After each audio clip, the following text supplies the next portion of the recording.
ਮੁੱਦਾ USA programme ਵਿੱਚ ਤੁਹਾਡਾ ਸਵਾਗਤ ਹੈ। ਅੱਜ ਦਾ ਸਾਡਾ ਵਿਸ਼ਾ ਹੈ ਟਰੱਕਿੰਗ ਇੰਡਸਟਰੀ ਨਾਲ ਜੁੜਿਆ ਹੋਇਆ। ਜਿਵੇਂ ਕਿ ਤੁਸੀਂ ਜਾਣਦੇ ਹੋ, ਪੂਰਾ US ਜਿਹੜਾ ਟਰੱਕਿੰਗ ਖੇਤਰ ਵਿੱਚ ਬੜਾ ਵੱਧ ਫੁੱਲ ਰਿਹਾ ਹੈ। ਖਾਸ ਕਰਕੇ ਕੈਲੀਫੋਰਨੀਆ ਸੂਬਾ ਟਰੱਕਿੰਗ ਇੰਡਸਟਰੀ ਵਿੱਚ ਆਪਣੇ ਆਪ 'ਚ ਇੱਕ ਵੱਡਾ ਨਾਂ ਰੱਖਦਾ ਹੈ, ਆਪਣੀ ਵੱਖਰੀ ਪਛਾਣ ਰੱਖਦਾ ਹੈ। ਲੇਕਿਨ ਗੱਲ ਇੱਥੇ ਆਉਂਦੀ ਹੈ ਕਿ ਅੱਜ ਦੀ ਟਰੱਕਿੰਗ ਇੰਡਸਟਰੀ, ਅੱਜ ਦਾ ਟਰੱਕਿੰਗ ਕਾਰੋਬਾਰ ਕਾਫੀ ਮੁਸ਼ਕਲਾਂ ਝੇਲ ਰਿਹਾ ਹੈ। ਜਿਹੜੇ ਕਾਰੋਬਾਰੀ ਨੇ ਉਹ ਕਈ ਤਰ੍ਹਾਂ ਦੀਆਂ ਉਹਨਾਂ ਨੂੰ ਦਿੱਕਤਾਂ ਆ ਰਹੀਆਂ ਨੇ। ਸਭ ਤੋਂ ਵੱਡੀ ਦਿੱਕਤ ਜਿਹੜੀ ਆਂਦੀ ਹੈ ਇਸ ਖੇਤਰ ਦੇ ਵਿੱਚ ਉਹ ਹੈ ਇੰਸ਼ੋਰੈਂਸ ਦੀ।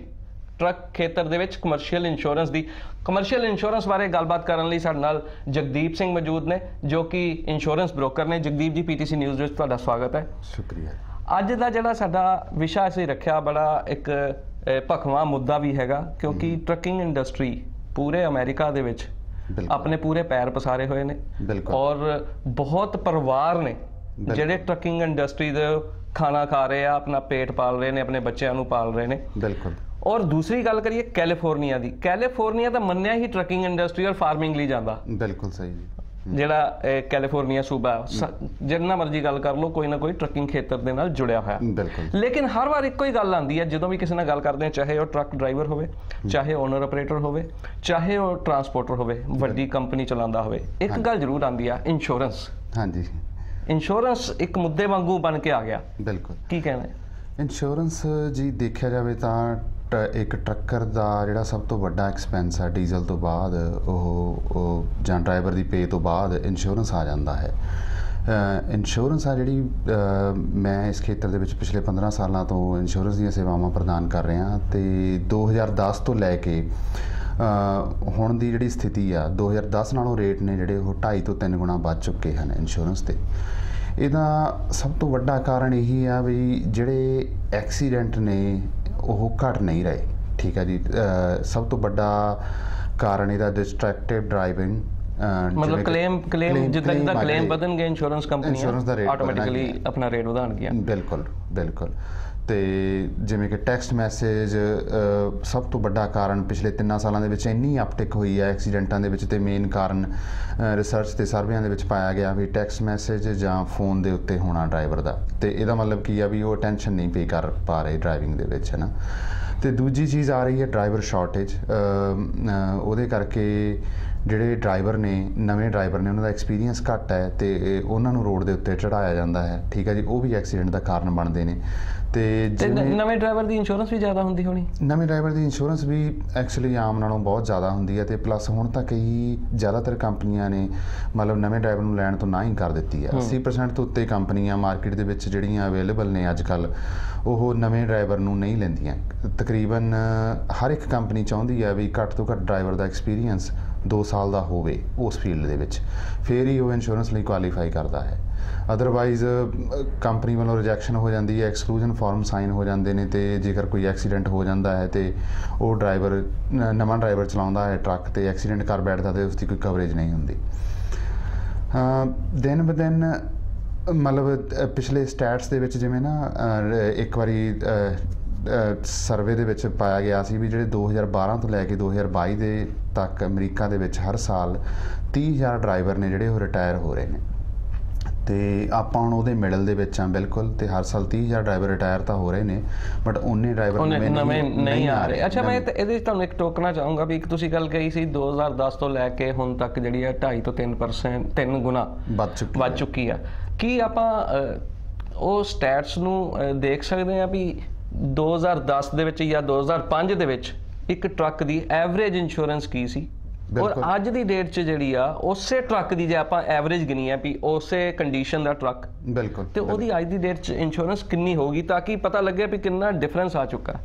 ਦੇਖੋ ਜੀ, 2010 ਦੇ ਵਿੱਚ ਔਨ ਐਵਰੇਜ ਰੇਟ ਸੀਗਾ ਜਿਹੜਾ ਇੰਸ਼ੋਰੈਂਸ ਦਾ ਉਹ 8 ਤੋਂ ਲੈ ਕੇ 12,000 ਦੇ ਵਿੱਚ ਸੀਗਾ ਇੱਕ ਟਰੱਕ ਦਾ ਐਨੂਅਲ ਪ੍ਰੀਮੀਅਮ ਦਾ।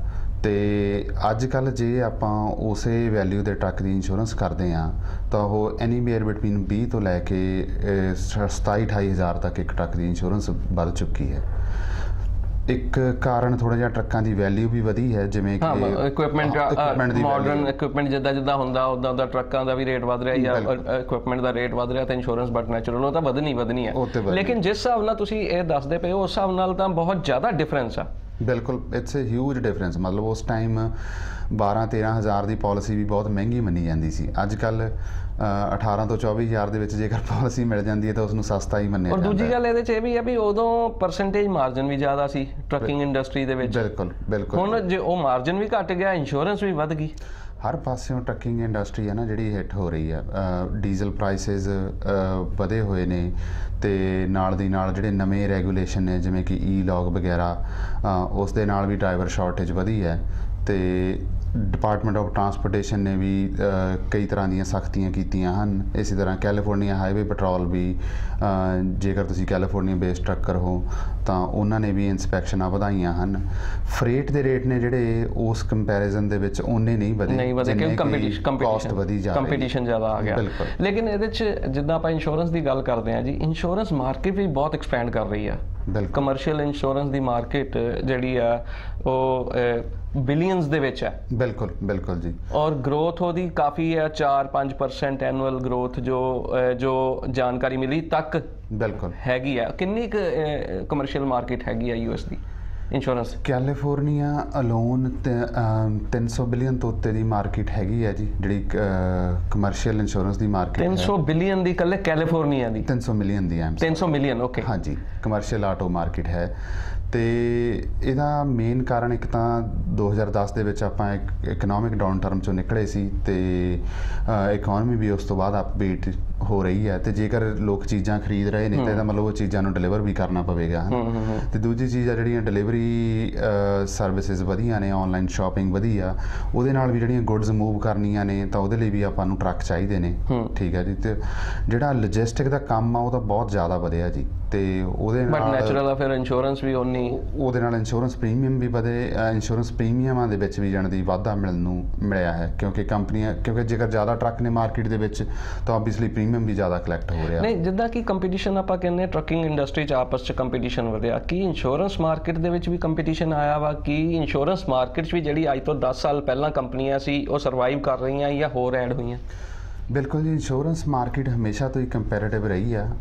ਇੰਨੀ ਨਹੀਂ ਹੁੰਦੀ ਜਿੰਨੀ ਕਿ ਆਮ ਪਰਸਨਲ ਆਟੋ ਦੀ ਹੁੰਦੀ ਹੈ। ਪਰਸਨਲ ਆਟੋ ਦੇ ਵਿੱਚ ਤਾਂ ਚਲੋ ਕਹਿ ਲਓ ਵੀ 100 ਦੀ ਗਿਣਤੀ ਦੇ ਵਿੱਚ ਕੰਪਨੀਆਂ ਹੁੰਦੀਆਂ ਨੇ। ਕਮਰਸ਼ੀਅਲ ਆਟੋ ਦੇ ਵਿੱਚ ਕੰਪਨੀਆਂ ਘੱਟ ਹੁੰਦੀਆਂ ਨੇ ਕਿਉਂਕਿ ਇੱਕ ਤਾਂ ਇਹਦੇ ਵਿੱਚ ਵਲਨਰੇਬਿਲਿਟੀ ਬਹੁਤ ਜ਼ਿਆਦਾ ਹੈ। ਮਤਲਬ ਜਦੋਂ ਵੀ ਕੋਈ ਟਰੱਕ ਐਕਸੀਡੈਂਟ ਕਰਦਾ ਹੈ ਤਾਂ ਜਿਹੜਾ ਉਹਦਾ ਕਲੇਮ ਹੈ, ਜੇਕਰ ਉਹ ਖੜੀ ਟ੍ਰੈਫਿਕ ਨੂੰ ਕਿਸੇ ਨੂੰ ਹਿੱਟ ਕਰ ਦਿੰਦਾ ਤਾਂ ਮਿਲੀਅਨਸ ਆਫ ਡਾਲਰਸ ਦੇ ਵਿੱਚ ਚਲਿਆ ਜਾਂਦਾ ਹੈ। ਇਸੇ ਤਰ੍ਹਾਂ ਟਰੱਕ ਟ੍ਰੇਲਰ ਜੇ ਫਲਿੱਪ ਓਵਰ ਵੀ ਹੋ ਜਾਂਦਾ ਹੈ ਤੇ ਟੋਟਲ ਵੀ ਹੁੰਦਾ ਹੈ ਉਹ ਵੀ 2.5-3 ਲੱਖ 4 ਲੱਖ ਤੱਕ ਪਹੁੰਚ ਜਾਂਦਾ ਹੈ ਈਜ਼ੀਲੀ।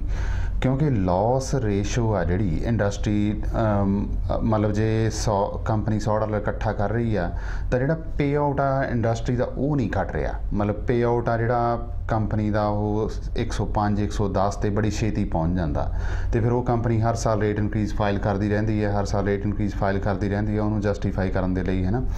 ਬਟ ਔਨ ਐਵਰੇਜ ਜਿਹੜੀ ਕਿ ਪਿਛਲੇ ਸਾਲ ਦੀ ਐਵਰੇਜ ਆ, ਮੈਂ ਇੱਕ ਮੀਟਿੰਗ ਦੇ ਵਿੱਚ ਗਿਆ ਸੀ, ਉੱਥੇ 115% ਦੀ ਜਾਣੀ ਦੀ combined loss ratio commercial auto industry ਨੇ ਮਤਲਬ ਰਿਪੋਰਟ ਦੇ ਵਿੱਚ ਦੱਸਿਆ ਸੀ। ਤੇ ਜੇਕਰ 115% ਦੀ ਲਾਸ ਰੇਸ਼ੋ ਸੀ ਪਿਛਲੇ ਸਾਲ ਤਾਂ ਓਬਵੀਅਸਲੀ ਉਹਨਾਂ ਨੇ ਇਸ ਸਾਲ ਘੱਟੋ ਘੱਟ 20% ਦੀ ਰੇਟ ਇਨਕਰੀਜ਼ ਲੈਣੀ ਆ ਤਾਂ ਹੀ ਉਹ ਐਟ ਪਾਰ ਉਹਨਾਂ ਦਾ ਘਾਟਾ ਪੂਰਾ ਹੋਣਾ। ਕੀ ਐਵਰੇਜ ਇੱਕ ਟਰੱਕ ਨੂੰ ਇੰਸ਼ੋਰੈਂਸ ਪੇ ਕਰਨਾ ਪੈ ਰਿਹਾ ਔਰ ਉਹਦੇ ਵਾਸਤੇ ਕੀ ਕੁਝ ਦੇਖਦੇ ਹੀ ਨਹੀਂ ਕੰਪਨੀਆਂ? ਕੀ ਦੇਖਦੀਆਂ, ਕਿੱਦਾਂ ਉਹਦੀ ਜਿਹੜੀ ਆ ਜਿਹੜਾ ਉਹਦਾ ਟੈਰਿਫ ਆ, ਟਰੈਵਲ ਪਲਾਨ, ਉਹ ਕਿੱਦਾਂ ਫਿਕਸ ਕਰਦੀਆਂ ਨੇ? ਟਰੱਕ ਦੀ ਇੰਸ਼ੋਰੈਂਸ ਦਾ ਰੇਟ ਜੀ ਕਈ ਫੈਕਟਰਾਂ 'ਤੇ ਡਿਪੈਂਡ ਕਰਦਾ ਹੈ। ਫਿਰ ਵੀ ਤੇ ਕੰਪਨੀਆਂ ਨੇ ਘੱਟੋ ਘੱਟ 200 ਤੋਂ ਉੱਤੇ ਫੈਕਟਰ ਜਿਹੜੇ ਕਿ ਮੇਨ ਉਹਨਾਂ ਦੇ ਰੇਟਿੰਗ ਪ੍ਰੋਗਰਾਮ ਦੇ ਵਿੱਚ ਲਾਏ ਜਾਂਦੇ ਨੇ ਟਰੱਕ ਦੀ ਇੰਸ਼ੋਰੈਂਸ ਦਾ ਰੇਟ ਨਿਰਧਾਰਿਤ ਕਰਨ ਦੇ ਲਈ। ਬਟ ਜਿਹੜੇ ਐਵਰੇਜ ਜਿਹੜੇ ਮੇਨ ਫੈਕਟਰ ਨੇ ਵੱਡੇ, ਉਹ ਇਹ ਨੇ ਵੀ ਤੁਹਾਡੀ ਸਭ ਤੋਂ ਪਹਿਲਾਂ ਦੇਖਿਆ ਜਾਂਦਾ ਹੈ ਵੀ ਡਰਾਈਵਰ ਦਾ ਐਕਸਪੀਰੀਅੰਸ ਕੀ ਹੈ। ਜੇਕਰ ਡਰਾਈਵਰ ਦਾ ਐਕਸਪੀਰੀਅੰਸ ਘੱਟ ਹੈ ਤਾਂ ਓਬਵੀਅਸਲੀ ਤੁਹਾਨੂੰ ਰੇਟ ਬਹੁਤ ਹੀ ਜ਼ਿਆਦਾ ਮਿਲਣਾ ਹੈ। ਤੇ ਦੂਜਾ ਫੈਕਟਰ ਦੇਖਿਆ ਜਾਂਦਾ ਵੀ ਕੰਪਨੀ ਤੁਹਾਡੀ ਕਿੰਨੀ ਪੁਰਾਣੀ ਹੈ। 2 ਸਾਲ 3 ਸਾਲ ਜੇ ਤੁਹਾਡੀ ਕੰਪਨੀ ਪੁਰਾਣੀ ਹੈ ਤਾਂ ਤੁਹਾਨੂੰ ਵਧੀਆ ਰੇਟ ਮਿਲਣ ਦੇ ਚਾਂਸ ਹੁੰਦੇ ਹਨ। ਤੇ ਉਹ 3 ਸਾਲਾਂ ਦੇ ਵਿੱਚ ਫਿਰ ਉਹਦੀ ਲਾਸ ਹਿਸਟਰੀ ਵੀ ਦੇਖੀ ਜਾਂਦੀ ਹੈ ਵੀ ਕੰਪਨੀ ਨੇ ਕਿੰਨਾ ਪ੍ਰੀਮੀਅਮ ਪੇ ਕੀਤਾ ਸੀ ਤੇ ਕਿੰਨੇ ਕਲੇਮ ਲਿੱਤੇ ਨੇ। ਹਾਂਜੀ, ਉਹ ਵੀ ਉਹ ਸਭ ਤੋਂ ਵੱਡਾ ਫੈਕਟਰ ਐਕਚੁਅਲੀ ਉਹੀ ਮੰਨਿਆ ਜਾਂਦਾ ਵੀ ਲਾਸ ਰੇਸ਼ੋ ਕੀ ਸੀ, ਕੰਪਨੀ ਦੀ ਹਿਸਟਰੀ ਕੀ ਹੈ। ਜੇਕਰ ਕੰਪਨੀ ਦੀ ਹਿਸਟਰੀ ਕਲੀਨ ਹੈ ਤਾਂ ਤੁਹਾਨੂੰ ਰੇਟ ਬਹੁਤ ਹੀ ਵਧੀਆ ਮਿਲ ਜਾਂਦਾ ਹੈ ਤੇ ਜੇਕਰ ਕੰਪਨੀ ਦੀ ਹਿਸਟਰੀ ਮਾੜੀ ਹੈ ਤਾਂ ਮੈਜੋਰਿਟੀ ਕੰਪਨੀਆਂ ਜਿਹੜੀਆਂ ਵਧੀਆ ਕੰਪਨੀਆਂ ਨੇ ਉਹ ਤੁਹਾਨੂੰ ਡਿਕਲਾਈਨ ਕਰ ਦਿੰਦੀਆਂ ਨੇ ਤੇ ਤੁਸੀਂ ਸਬ ਸਟੈਂਡਰਡ ਕੰਪਨੀਆਂ ਤੋਂ ਤੁਹਾਨੂੰ ਫਿਰ ਇੰਸ਼ੋਰੈਂਸ ਮਿਲਦੀ ਹੈ ਤੇ ਰੇਟ ਵੀ ਜ਼ਿਆਦਾ ਮਿਲਦਾ ਹੈ।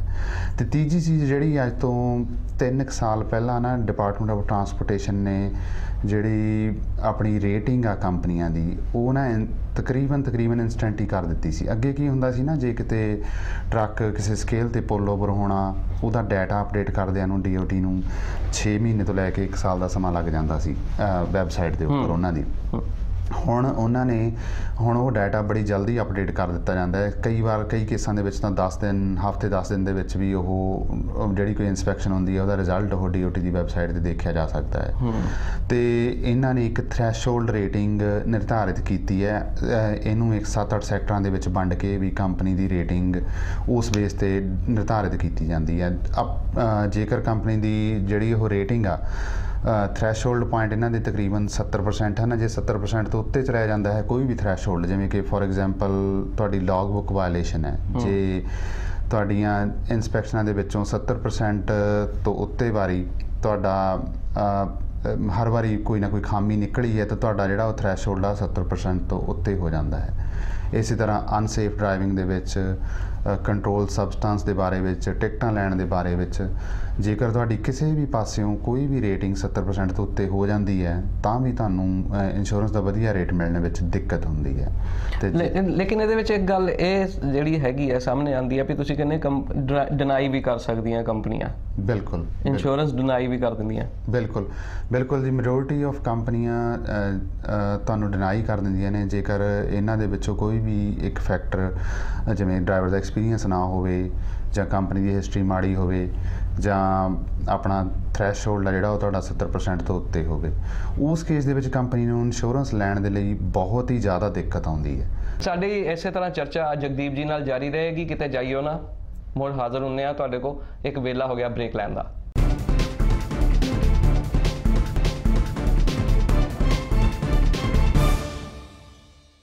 ਬ੍ਰੇਕ ਤੋਂ ਬਾਅਦ ਤੁਹਾਡਾ ਇੱਕ ਵਾਰ ਫਿਰ ਸਵਾਗਤ ਹੈ। ਜਗਦੀਪ ਸਿੰਘ ਹੋਰਾਂ ਨਾਲ ਚਰਚਾ ਚੱਲ ਰਹੀ ਸੀ ਟਰੱਕਿੰਗ ਇੰਸ਼ੋਰੈਂਸ ਬਾਰੇ। ਇੱਕ ਤੁਸੀਂ ਜਗਦੀਪ ਜੀ ਹੁਣੀ ਗੱਲ ਕੀਤੀ ਸੀ ਵਰਕਰ ਕੌਂਪ ਦੀ, ਵੀ ਜਿਹੜਾ ਬੰਦਾ ਚਲਾ ਰਿਹਾ ਟਰੱਕ ਜਾਂ ਉਹਦੇ ਨਾਲ ਬੈਠਾ, ਬਿਲਕੁਲ ਉਹਨੂੰ ਕੋਈ ਨਾ ਕੋਈ ਨੁਕਸਾਨ ਪਹੁੰਚਦਾ ਐਕਸੀਡੈਂਟ ਵੇਲੇ ਜਾਂ ਟਰੱਕ ਕਿਸੇ ਦੇ ਪਲਟ ਜਾਂਦਾ ਵਾ, ਬਿਲਕੁਲ, ਤੇ ਇੰਸ਼ੋਰੈਂਸ ਕਵਰ ਨਹੀਂ ਕਰਦੀ ਜਿਹੜੀ ਟਰੱਕ ਦੀ ਇੰਸ਼ੋਰੈਂਸ ਆ। ਤੁਸੀਂ ਉਦੋਂ ਗੱਲ ਕੀਤੀ ਸੀ ਵਰਕਰ ਕੌਂਪ ਕਵਰ ਕਰਦਾ। ਵਰਕਰ ਕੌਂਪ ਕੀ ਚੀਜ਼ ਆ? ਬਿਲਕੁਲ ਜੀ, ਵਰਕਰਸ ਕੰਪਨਸੇਸ਼ਨ ਕਵਰੇਜ ਆ ਜਿਹੜੀ ਕਿ ਤੁਹਾਨੂੰ ਜੇਕਰ ਕੋਈ ਕੰਮ ਦੇ ਉੱਤੇ ਹੈ ਨਾ ਤੁਹਾਡੇ ਕਿਸੇ EMPLOYE ਨੂੰ ਇੰਜਰੀ ਹੋ ਜਾਂਦੀ ਹੈ ਜਾਂ ਉਹਦੀ ਡੈਥ ਹੋ ਜਾਂਦੀ ਹੈ ਤਾਂ ਉਸ ਕੇਸ ਦੇ ਵਿੱਚ ਜਿਹੜੀ ਵਰਕਰਸ ਕੰਪਨਸੇਸ਼ਨ ਇੰਸ਼ੋਰੈਂਸ ਆ ਉਹ ਤੁਹਾਡਾ ਲੌਸਟ ਵੇਜਸ ਨੂੰ ਕਵਰ ਕਰਦੀ ਹੈ ਤੇ ਤੁਹਾਡੇ ਹਸਪਤਾਲ ਦੇ ਬਿੱਲ ਕਵਰ ਕਰਦੀ ਹੈ ਤੇ ਜਾਂ ਲੰਮਸਮ ਇੱਕ ਅਮਾਊਂਟ ਤੁਹਾਨੂੰ ਪੇ ਕਰਦੀ ਹੈ ਜੇਕਰ ਤੁਹਾਡੀ ਡੈਥ ਹੋ ਜਾਂਦੀ ਹੈ। ਤੇ ਕੈਲੀਫੋਰਨੀਆ ਦੇ ਵਿੱਚ ਮੈਂਡੇਟੋਰੀ ਹੈ ਜੇਕਰ ਤੁਸੀਂ ਕੋਈ ਵੀ EMPLOYE ਰੱਖਦੇ ਹੋ, ਚਾਹੇ ਉਹ ਫੁੱਲ ਟਾਈਮ ਜਾਂ ਪਾਰਟ ਟਾਈਮ, ਚਾਹੇ ਉਹ 2 ਘੰਟੇ ਲਈ ਵੀ ਤੁਹਾਡੇ ਕੋਲੇ ਆਉਂਦਾ ਵੀਕ ਦੇ ਵਿੱਚ ਕੰਮ ਕਰਦਾ ਹੈ, ਠੀਕ ਹੈ ਜੀ, ਤੁਹਾਨੂੰ ਵਰਕਰਸ ਕੰਪਨਸੇਸ਼ਨ ਇੰਸ਼ੋਰੈਂਸ ਲੈਣੀ ਲਾਜ਼ਮੀ ਹੈ। ਤੇ ਆਪਣੇ ਇੱਥੇ ਥੋੜ੍ਹਾ ਜਿਹਾ ਟਰੱਕਿੰਗ ਇੰਡਸਟਰੀ ਦੇ ਵਿੱਚ ਰੌਂਗ ਕਲਾਸੀਫਿਕੇਸ਼ਨ ਹੁਣ ਤੱਕ ਚੱਲਦੀ ਰਹੀ ਹੈ ਜੀ। ਜਿਵੇਂ ਕਿ ਆਪਣੇ ਡਰਾਈਵਰ ਨੂੰ ਇੰਡੀਪੈਂਡੈਂਟ ਕੰਟਰੈਕਟਰ ਦੇ ਤੌਰ 'ਤੇ ਕਈ ਵਾਰ ਆਪਣੇ ਭਰਾ ਜਾਂ ਕੋਈ ਵੀ ਬੰਦਾ ਹੈ ਨਾ ਜਿਹੜਾ ਮਤਲਬ ਟਰੱਕ ਦਾ ਓਨਰ ਹੈ ਉਹਨਾਂ ਨੂੰ ਹਾਇਰ ਕਰ ਲੈਂਦੇ ਨੇ ਤੇ ਉਹਨਾਂ ਨੂੰ ਇੰਡੀਪੈਂਡੈਂਟ ਕੰਟਰੈਕਟਰ ਦੇ ਤੌਰ 'ਤੇ 1099 ਦੀ ਤਰ੍ਹਾਂ ਪੈਸੇ ਦਿੰਦੇ ਰਹਿੰਦੇ ਹਨ। ਤੇ ਇਹ ਮਤਲਬ ਇਹਦੇ ਵਿੱਚ ਇੱਕ ਸਿੱਕੇ ਦੇ 2 ਪਹਿਲੂ ਨੇ। ਜਿਹੜਾ ਡਰਾਈਵਰ ਆ ਮਤਲਬ ਡਰਾਈਵਰ ਲਈ ਇਹ ਦੋਨੇ ਪਾਸੇ ਕੰਮ ਕਰ ਜਾਂਦਾ ਹੈ। ਜਿਵੇਂ ਕਿ ਉਹ ਤੋਂ ਪੈਸੇ ਲੈ ਰਿਹਾ ਇੰਡੀਪੈਂਡੈਂਟ ਕੰਟਰੈਕਟਰ ਦੇ ਤੌਰ, ਬਿਲਕੁਲ, ਬਟ ਜਦੋਂ ਉਹਦੇ ਇੰਜਰੀ ਹੋ ਜਾਂਦੀ ਹੈ ਤਾਂ ਉਹ ਸਿੰਪਲੀ ਕਹਿ ਸਕਦਾ ਹੈ ਕਿ ਬਈ ਮੈਨੂੰ ਤਾਂ ਪਤਾ ਨਹੀਂ ਸੀ ਜੀ, ਇਹ ਦਿੰਦਾ ਸੀ ਮੈਨੂੰ ਪੈਸੇ, ਹੈ ਨਾ ਮਾਲਕ। ਤੇ ਇਸ ਉੱਥੇ ਮਾਲਕ ਦੀ ਫਿਰ ਉੱਥੇ ਮਾਲਕ ਦੀ ਸੁਣੀ ਨਹੀਂ ਜਾਂਦੀ। ਹਾਂਜੀ, ਕਿਉਂਕਿ ਕੰਪਨੀ ਕੈਲੀਫੋਰਨੀਆ ਨਾ ਜਿਹੜਾ ਉਹ EMPLOYE ਦੇ ਫੇਵਰ ਵਿੱਚ ਜਿੰਨੀਆਂ ਵੀ ਕੋਰਟਾਂ ਨੇ ਉਹ ਸਾਰੀਆਂ EMPLOYE ਦੇ ਫੇਵਰ ਵਿੱਚ ਜ਼ਿਆਦਾ ਜਾਂਦੀਆਂ ਹਨ, ਠੀਕ ਹੈ ਜੀ। ਦੂਜਾ, ਜੇਕਰ ਉਹਨੂੰ ਕੁਛ ਨਹੀਂ ਹੁੰਦਾ ਤਾਂ ਉਹਨੂੰ ਪੈਸੇ ਵੱਧ ਮਿਲਦੇ ਰਹਿੰਦੇ ਹਨ ਤੇ ਉਹ ਸਾਲ ਦੇ ਐਂਡ 'ਤੇ as a business owner tax file ਕਰ ਦਿੰਦਾ ਤੇ ਉਹਨੂੰ ਥੋੜ੍ਹੀ ਬਹੁਤੀ ਟੈਕਸ ਦੀ ਸੇਵਿੰਗ ਵੀ ਹੋ ਜਾਂਦੀ ਹੈ ਕਿਉਂਕਿ ਵਿੱਚੋਂ ਉਹ ਰਾਈਟ ਆਫ ਲੈ ਸਕਦਾ ਹੈ ਨਾ।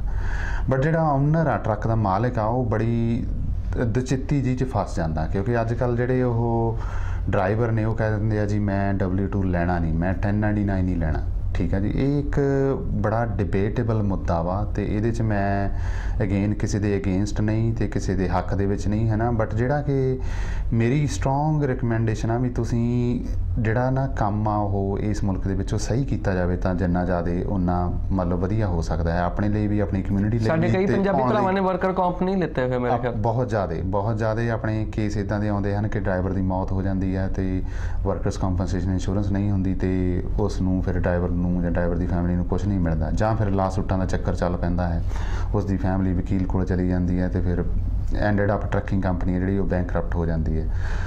ਤੇ ਇਹਦੇ 'ਚ ਮਤਲਬ ਮੈਂ ਸਟਰੋਂਗਲੀ ਰਿਕਮੈਂਡ ਕਰੂੰਗਾ ਵੀ ਡਰਾਈਵਰਾਂ ਨੂੰ ਵੀ ਇੱਕ ਤਾਂ ਸਹੀ ਕੰਮ ਕਰਨਾ ਚਾਹੀਦਾ ਹੈ, ਵੀ ਉਹ ਆਪਣੀ ਜਿਹੜੀ ਪੇ ਆ ਉਹ ਇੰਪਲੋਇਰ ਨੂੰ ਕਹਿਣ ਵੀ ਮੈਨੂੰ ਤਾਂ W2 ਹੀ ਚਾਹੀਦਾ ਹੈ, ਠੀਕ ਹੈ ਜੀ। ਤੁਸੀਂ ਵੀ ਆਪਣੀ ਸਹੀ ਪੇ ਲਵੋ, ਠੀਕ ਹੈ ਜੀ। ਤੇ ਮਾਲਕ ਨੂੰ ਵੀ ਚਾਹੀਦਾ ਵੀ ਵਰਕਰਸ ਕੰਪਨਸੇਸ਼ਨ ਇੰਸ਼ੋਰੈਂਸ ਆ ਜਿਹੜੀ ਉਹ ਸਾਰਿਆਂ ਨੂੰ ਪ੍ਰੋਵਾਈਡ ਕਰੇ, ਉਹਦੇ 'ਚ ਉਹ ਖੁਦ ਵੀ ਸੇਫ ਆ ਤੇ ਡਰਾਈਵਰ ਵੀ ਸੇਫ ਆ। ਕੱਲ੍ਹ ਨੂੰ ਜੇ ਕੋਈ ਗੱਲਬਾਤ ਹੁੰਦੀ ਵੀ ਹੈ ਸੜਕ ਤੇ ਤਾਂ ਉਹ ਚੈਨ ਦੀ ਨੀਂਦ ਨਾਲ ਆਪਦਾ ਸੌਂ ਸਕਦਾ ਤੇ ਉਹਨੂੰ ਕੋਈ ਵਰੀ ਨਹੀਂ ਵੀ ਕਿਸੇ ਵੀ ਤਰ੍ਹਾਂ ਦੀ ਕੋਈ ਇਨਫੋਰਸਮੈਂਟ ਏਜੰਸੀ ਆ ਕੇ ਉਸ ਨੂੰ ਤੰਗ ਪਰੇਸ਼ਾਨ ਕਰੇਗੀ ਜਾਂ ਕੋਈ ਲਾਸੂਟ ਉਸ ਦੇ ਉੱਤੇ ਆਵੇਗੀ, ਹੈ ਨਾ। ਵਰਕਰ ਕੰਪ ਦਾ ਵੀ ਜਿਹੜਾ ਟੈਰਿਫ ਪਲਾਨ ਆ ਉਹ ਕਿੱਦਾਂ ਬਣਦਾ? Workers compensation on average California ਦੇ ਵਿੱਚ ਜਿਹੜੀ ਟਰੱਕਿੰਗ ਆ ਜੀ ਉਹ 3 ਤੋਂ 4 ਟੀਰਾਂ ਦੇ ਵਿੱਚ ਵੰਡੀ ਜਾਂਦੀ ਹੈ ਤੇ ਇਹਦੇ 'ਚ ਇੱਕ ਤਾਂ ਕੰਸੀਡਰ ਕੀਤਾ ਜਾਂਦਾ ਹੈ ਨਿਊ ਵੈਂਚਰ। ਜੇ ਤੁਸੀਂ ਨਵਾਂ ਕੰਮ ਸ਼ੁਰੂ ਕਰਦੇ ਹੋ ਤੇ ਪਹਿਲੀ ਵਾਰੀ ਡਰਾਈਵਰ ਹਾਇਰ ਕਰ ਰਹੇ ਹੋ ਤਾਂ ਤੁਹਾਨੂੰ ਤੀਜੇ ਜਾਂ ਚੌਥੇ ਟੀਅਰ ਦੇ ਵਿੱਚ ਔਨ ਐਵਰੇਜ 20 ਤੋਂ ਲੈ ਕੇ 30% ਦਾ ਰੇਟ ਮਿਲ ਜਾਂਦਾ ਹੈ। ਇਹਦਾ ਮਤਲਬ ਇਹ ਹੁੰਦਾ ਵੀ ਜੇਕਰ ਤੁਸੀਂ ਡਰਾਈਵਰ ਨੂੰ 2000 ਤਨਖਾਹ ਦਿੰਦੇ ਹੋ ਤੇ ਤੁਹਾਨੂੰ $600 ਤੋਂ ਲੈ ਕੇ $900 ਡਰਾਈਵਰ ਦੀ ਵਰਕਰਸ ਕੰਪ ਇੰਸ਼ੋਰੈਂਸ ਦਾ ਦੇਣਾ ਪਵੇਗਾ। ਹਾਂਜੀ, ਤੇ ਇਹ ਪਹਿਲੇ 2 ਜਾਂ 3 ਸਾਲ ਤੁਹਾਡਾ ਰੇਟ ਥੋੜਾ ਜਿਹਾ ਹਾਈ ਰਹਿੰਦਾ ਹੈ। ਉਸ ਤੋਂ ਬਾਅਦ ਜੇਕਰ ਤੁਸੀਂ ਕਲੀਨ ਰਹਿੰਦੇ ਹੋ ਤੇ ਸਾਰਾ ਕੁਝ ਵਧੀਆ ਕਰਨਾ ਸ਼ੁਰੂ ਹੋ ਜਾਂਦਾ ਹੈ। ਗੱਲ ਫਿਰ ਉੱਥੇ ਆ ਜਾਂਦੀ ਇੰਸ਼ੋਰੈਂਸ ਵਾਲੀ, ਜੇ ਤੁਹਾਡਾ ਰੈਕਟ ਕਲੀਨ ਆ, ਤੁਹਾਡਾ ਪਿਛਲਾ ਹੈ ਨਾ ਵੀ ਕੋਈ ਕਲੇਮ ਨਹੀਂ ਹੈਗੇ ਕੁਝ, ਤੇ ਫਿਰ ਉਹ ਡਾਊਨ ਆਉਣਾ ਸ਼ੁਰੂ ਹੋ ਜਾਂਦਾ ਹੈ।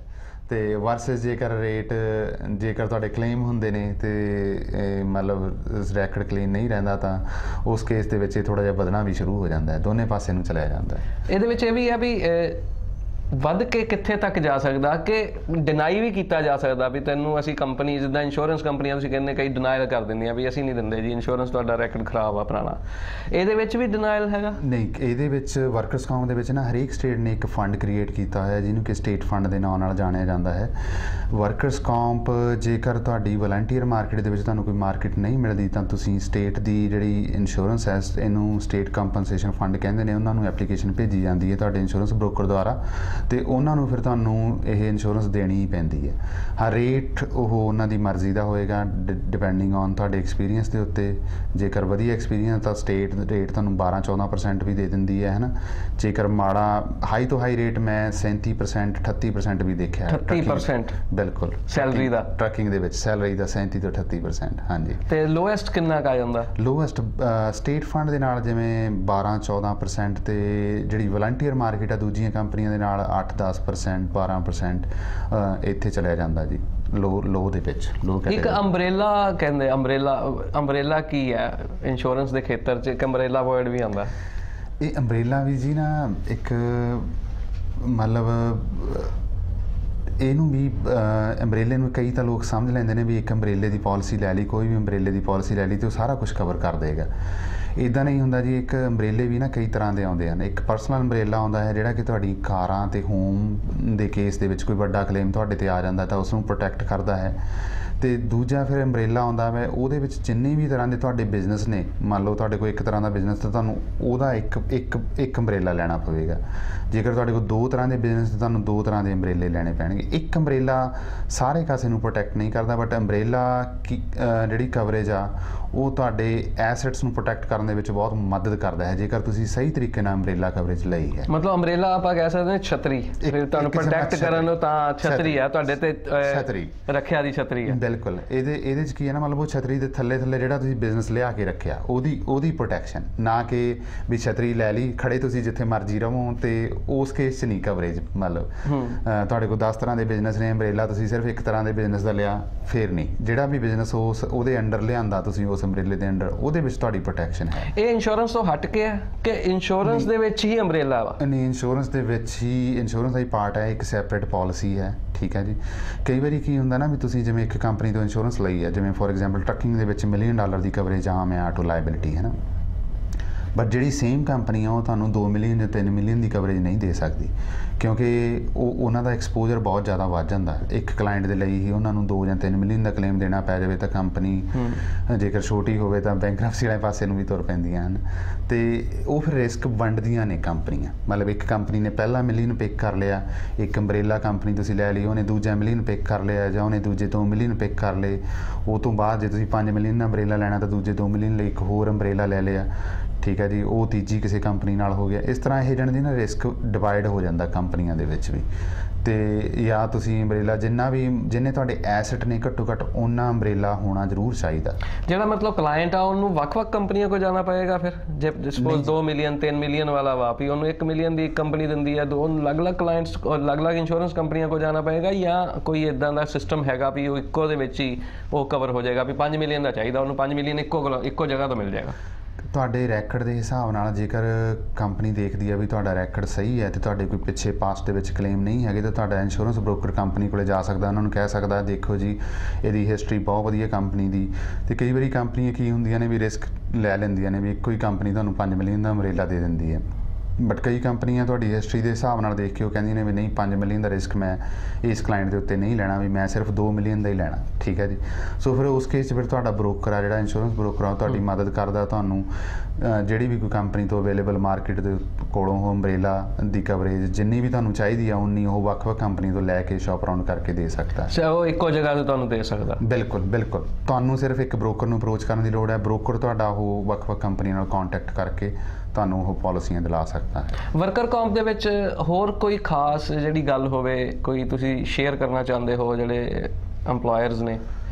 ਵਰਕਰਸ ਕੌਂਪ ਜੀ ਇਹਦੇ 'ਚ ਮਤਲਬ ਸਭ ਤੋਂ ਵੱਡੀ ਗੱਲ ਤਾਂ ਇਹ ਹੈ ਨਾ ਜੀ, ਪ੍ਰੋਟੈਕਸ਼ਨ ਆ। ਮਤਲਬ ਸਭ ਤੋਂ ਇਸ ਟਾਈਮ ਭਖਦਾ ਮਸਲਾ ਜਿਹੜਾ ਕੈਲੀਫੋਰਨੀਆ ਟਰੱਕਿੰਗ ਇੰਡਸਟਰੀ ਦਾ ਹੈਗਾ, ਵਰਕਰਸ ਕੰਪਨਸੇਸ਼ਨ ਹੀ ਹੈ। ਕੁਛ ਕੁ ਪਿਛਲੇ 2-3 ਸਾਲਾਂ ਤੋਂ ਐਕਚੁਅਲੀ ਲਾ ਇਨਫੋਰਸਮੈਂਟ ਨੇ ਵੀ ਇਹਨੂੰ ਸਟੈਪ ਅਪ ਕੀਤਾ ਹੋਇਆ, ਅਤੇ ਕੁਛ ਕੁ ਕੋਰਟ ਰੂਲਿੰਗਸ ਵੀ ਆਈਆਂ ਨੇ ਪਿੱਛੇ ਜਿਹੜੀਆਂ ਕਿ ਜਿਨ੍ਹਾਂ ਨੇ ਕਿ ਜਿਹੜਾ ਇੰਡੀਪੈਂਡੈਂਟ ਕਾਂਟਰੈਕਟਰ ਦੀ ਜਿਹੜੀ ਉਹ ਸੀ 1099 ਦੇਣ ਵਾਲੀ ਆ, ਆਪਣੀ ਪ੍ਰਥਾ ਚੱਲੀ ਆਉਂਦੀ ਆ ਆਪਣੇ ਪੰਜਾਬੀ ਭਰਾਵਾਂ ਦੀ, ਉਸ ਨੂੰ ਉਹਨਾਂ ਨੇ ਟੋਟਲੀ ਨਕਾਰ ਦਿੱਤਾ ਹੈ। ਉਹ ਕਹਿੰਦੇ ਆ ਵੀ ਜੇਕਰ ਤੁਸੀਂ ਕਿਸੇ ਨੂੰ ਕਹਿੰਦੇ ਹੋ ਵੀ ਮੇਰਾ ਲੋਡ ਇੱਥੋਂ ਚੱਕ ਕੇ ਉੱਥੇ ਲਾਇਆ ਤਾਂ ਉਹ ਤੁਹਾਡਾ EMPLOYEE ਬਣ ਜਾਂਦਾ।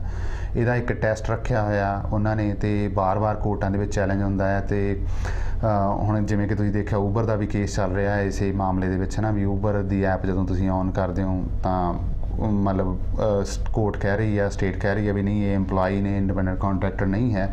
ਉਹਦਾ ਤਾਂ ਚਲੋ ਹਲੇ ਫੈਸਲਾ ਨਹੀਂ ਆਇਆ ਵੀ ਦੇਖਦੇ ਹਾਂ ਕੀ ਹੁੰਦਾ। ਬਟ ਜਿਹੜੇ ਟਰੱਕ ਡਰਾਈਵਰ ਨੇ, ਜਿਹੜਾ ਵੀ ਟਰੱਕ ਚਲਾਉਂਦਾ, ਜੇਕਰ ਉਹ ਟਰੱਕ ਨਹੀਂ ਔਨ ਕਰਦੇ ਤਾਂ ਉਹ ਤੁਹਾਡੇ EMPLOYEE ਹੀ ਹਨ, ਠੀਕ ਹੈ ਜੀ। ਇਹਦੇ ਵਿੱਚ ਤੁਹਾਨੂੰ ਸਟੇਟ ਫਾਈਨ ਵੀ ਕਰ ਸਕਦੀ ਹੈ ਜੇਕਰ ਤੁਸੀਂ ਉਹਨਾਂ ਨੂੰ ਰੋਂਗਲੀ ਕਲਾਸੀਫਾਈ ਕਰਦੇ ਹੋ, ਅਤੇ ਜੇਕਰ ਕੋਈ ਗੱਲਬਾਤ ਹੋ ਜਾਂਦੀ ਹੈ ਤਾਂ ਓਬਵੀਅਸਲੀ ਤੁਹਾਨੂੰ ਉਹ ਸਭ ਕੁਝ ਜੇਬ 'ਚੋਂ ਦੇਣਾ ਪੈ ਸਕਦਾ ਹੈ। ਈਵਨ ਬੈਂਕਰਪਸੀ ਵੀ ਤੁਹਾਨੂੰ ਫਾਈਲ ਕਰਨੀ ਪੈ ਸਕਦੀ ਹੈ, ਡਿਪੈਂਡਿੰਗ ਔਨ ਵੀ ਤੁਹਾਡੀ ਸਿਚੁਏਸ਼ਨ ਕਿੱਦਾਂ ਦੀ ਹੈ। ਬਿਲਕੁਲ। ਪ੍ਰੋਗਰਾਮ ਦੇ ਦੂਸਰੇ ਹਿੱਸੇ ਵਿੱਚ ਜਿਹੜੀ ਅਸੀਂ ਚਰਚਾ ਕਰਾਂਗੇ ਉਹ ਕਰਾਂਗੇ ਕਿ ਇੰਸ਼ੋਰੈਂਸ ਲੈਣ ਲੱਗੇ ਕਿਨ ਚੀਜ਼ਾਂ ਦਾ ਧਿਆਨ ਰੱਖਣਾ ਚਾਹੀਦਾ ਹੈ, ਕਿਹੜੀਆਂ ਚੀਜ਼ਾਂ ਤੇ ਵਿਚਾਰ ਕਰਨਾ ਚਾਹੀਦਾ ਹੈ ਤਾਂ ਕਿ ਤੁਹਾਨੂੰ ਜਿਹੜੀ ਆ ਇੰਸ਼ੋਰੈਂਸ ਦੀ ਦਰ ਉਹ ਘੱਟ ਮਿਲੇ। ਉਹਦੇ ਬਾਰੇ ਜਗਦੀਪ ਜੀ ਨਾਲ ਗੱਲ ਕਰਾਂਗੇ, ਲੇਕਿਨ ਹੁਣ ਸਾਨੂੰ ਸਮਾਂ ਇਜਾਜ਼ਤ ਨਹੀਂ ਦਿੰਦਾ, ਸਮਾਂ ਹੋ ਗਿਆ ਹੈ। ਸਾਨੂੰ ਇਹ ਪ੍ਰੋਗਰਾਮ ਅੱਜ ਦਾ ਇੱਥੇ ਹੀ ਸਮਾਪਤ ਕਰਨਾ ਪੈਣਾ ਹੈ। ਅਗਲੇ ਪ੍ਰੋਗਰਾਮ ਵਿੱਚ ਫਿਰ ਤੁਹਾਨੂੰ ਇੰਸ਼ੋਰੈਂਸ ਬਾਰੇ ਹੀ ਗੱਲ ਦੱਸਾਂਗੇ। ਤਦ ਤੱਕ ਸਾਨੂੰ ਦਿਓ ਇਜਾਜ਼ਤ। ਤੁਸੀਂ ਸਾਨੂੰ ਆਪਣਾ ਸੁਝਾਅ ਜ਼ਰੂਰ ਲਿਖ ਭੇਜਣਾ। ਸਾਡਾ ਪਤਾ ਹੈ feedback@ptcnetwork.tv।